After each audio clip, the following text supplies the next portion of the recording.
அர்ச்சுனா தொடர்பில் நீதிமன்றத்தின் உத்தரவு. பாரிய நஷ்டத்தை எதிர்கொண்டுள்ள இலங்கை பெட்ரோலிய கூட்டுத்தாபனம். அஜித்தின் தாயார் காலமானார். போர் நிறுத்தம் கடுமையான நிபந்தனைகளை வைத்த ட்ரம்ப். தமிழ் மக்களுக்கு அரசியல் உரிமை உறுதியளித்த அமைச்சர். தொடர்ந்து அதிகரிக்கும் டாலரின் பெறுமதி. பேச்சுவார்த்தை தோல்வியடைந்தால் மீண்டும் போர்.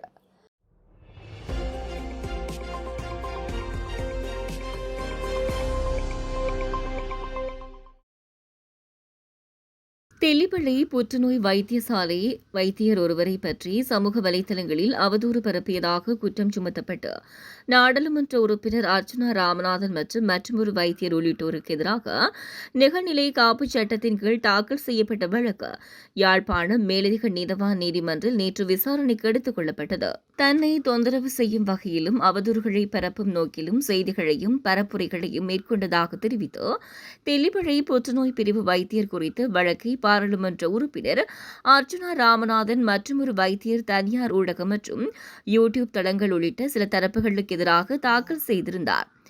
வழக்கு விசாரணையின் போது எதிர் மனுதாரர் தரப்பு சமர்ப்பணங்கள் முன்வைக்கப்பட்ட நிலையில் குறித்த வழக்கின் கட்டளைக்காக எதிர்வரும் ஜூன் மாதம் 19ஆம் தேதிக்கு நீதிமன்றம் திகதியிட்டது. இந்த வழக்கில் தெல்லிப்பளை புற்றுநோய் வைத்தியசாலை வைத்தியர் சார்பில் சிரேஷ்ட சட்டத்தரணி லக்ஷான் டயஸின் வழிகாட்டலில் சட்டத்தரணி கனகலிங்கம் கிஷோபனாவும் பாராளுமன்ற உறுப்பினர் அர்ச்சுனா ராமநாதன் சார்பில் சட்டத்தரணி கௌசல்யா நரேந்திரனும் ஆஜராகியிருந்தனர். இலங்கையில் விற்பனை செய்யப்படும் எரிபொருட்களால் இலங்கை பெட்ரோலிய கூட்டுத்தாபனம் பாரிய அளவிலான கட்டமைப்பு நஷ்டத்தை எதிர்கொண்டு வருவதாக வலுசக்தி அமைச்சு வெளியிட்டுள்ள புதிய தரவுகள் வெளிப்படுத்தியுள்ளன. ஏப்ரல் மாத இறக்குமதி விலைகளை அடிப்படையாக கொண்டு தயாரிக்கப்பட்ட இந்த தரவுகளின்படி மானியங்கள் கணக்கில் எடுத்துக் கொள்ளப்படுவதற்கு முன்னரே பல எரிபொருள் வகைகளிலும் லீட்டருக்கு அதிகளவான நஷ்டம் பதிவாகி வருவதாக தெரிவிக்கப்பட்டுள்ளது. பொதுமக்கள் மற்றும் போக்குவரத்து துறையினரால் அதிகம் பயன்படுத்தப்படும் பெட்ரோல் மற்றும் டீசல் விற்பனையிலே கூட்டுத்தாபனம் பெரும் நிதிச் சுமையை தாங்கி வருவதாகவும் குறிப்பிடப்பட்டுள்ளது. அதன்படி 1 லிட்டர் பெட்ரோல் 92 ரக பெட்ரோலின் இறக்குமதி செலவு 273.59 ரூபாயாகவும் அதற்கான வரி 136.58 ரூபாயாகவும் காணப்படுகிறது. இதன் அடிப்படையில் அதன் சூத்திர விலை 432.59 ரூபாயாக இருக்க வேண்டிய நிலையில் தற்போது 398 ரூபாய்க்கு விற்பனை செய்யப்படுவதால் லீட்டருக்கு 34.59 ரூபாய் நஷ்டம் ஏற்படுவதாக தரவுகள் சுட்டிக்காட்டுகின்றன. மேலும் பெட்ரோல் 95 ரக எரிபொருளிலும் லீட்டருக்கு 22.46 ரூபாய் நஷ்டம் பதிவாகியுள்ளதாக தெரிவிக்கப்பட்டுள்ளது. அதேவேளை எவ்வித வரிகளும் விதிக்கப்படாத மண்ணெண்ணெய் 1 லிட்டரின் இறக்குமதி செலவு 550.24 ரூபாயாகவும் அதன் சூத்திர விலை 580.53 ரூபாயாகவும் இருந்த போதிலும் அது நுகர்வோருக்கு 255 ரூபாய்க்கு வழங்கப்படுவதாக தெரிவிக்கப்பட்டுள்ளது.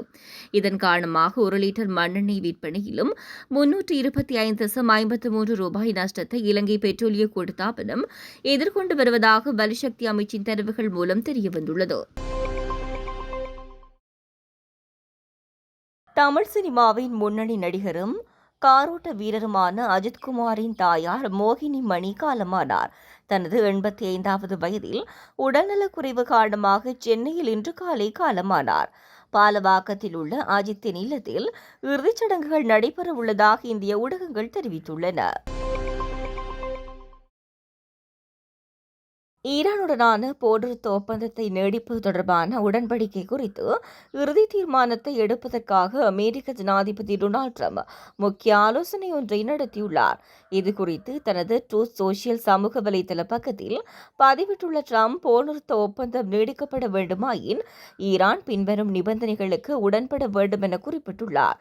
ஈரான் ஒருபோதும் அணு ஆயுதத்தையோ அல்லது குண்டுகளையோ தயாரிக்க மாட்டோம் என ஒப்புக்கொள்ள வேண்டும். ஹார்மூஸ் நீரிணை இருதரப்பு தடையற்ற கப்பல் போக்குவரத்துக்காக மீண்டும் திறக்கப்பட வேண்டும். அந்த நீர்வழியில் உள்ள அனைத்து கண்ணிவெடிகளும் அழிக்கப்பட வேண்டும். ஈரான் செறிவூட்டப்பட்ட யுரேனியத்தை அமெரிக்கா அகற்றி அளிப்பதற்கு அனுமதிக்க வேண்டும். மேலும் மறு அறிவிப்பு வரும் வரை எந்த பண பரிமாற்றமும் செய்யப்படாது என்றும், ஹார்முஸ் நீரிணையில் அமெரிக்கா விதித்துள்ள முற்றுகையை நீக்கத்தான் தயாராக இருப்பதாகவும் ட்ரம்ப் தெரிவித்துள்ளார். அமெரிக்க அதிகாரிகளின் கூற்றுப்படி இரு நாடுகளும் ஒரு புரிந்துணர்வு ஒப்பந்தத்துக்காக வரைவை ஏற்றுக்கொண்டுள்ளன. இதன் மூலம் போர் நிறுத்தம் 60 நாட்களுக்கு நீடிக்கப்பட்டு ஈரானின் அணுசக்தி திட்டம் குறித்த பேச்சுவார்த்தைகள் தொடங்கப்படவிருந்தன. இருப்பினும் ட்ரம்பின் இந்த கருத்துக்கள் உண்மையும் பொய்யும் கலந்தது என ஈரான் செய்தி நிறுவனம் தெரிவித்துள்ளது. நாட்டுக்கு உகந்த புதிய அரசமைப்பு ஒன்று நிச்சயம் உருவாக்கப்படும்.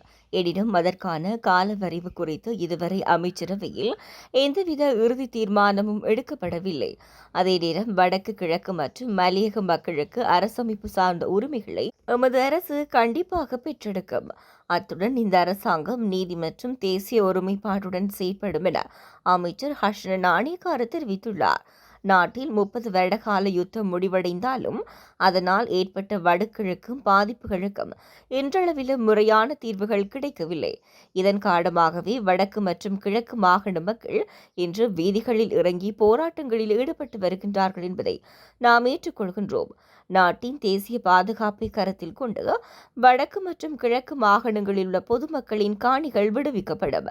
ஜனாதிபதி அனுரகுமார திசாநாயக்க ஆட்சிக்கு வந்த இந்த 1.5 வருட காலப்பகுதியில் வடக்கு மற்றும் கிழக்கில் பல ஏக்கர் நிலங்கள் விடுவிக்கப்பட்டுள்ளதுடன் பல இராணுவ முகாம்கள் அகற்றப்பட்டு மக்கள் பயன்பாட்டுக்கான வீதிகளும் திறக்கப்பட்டுள்ளன.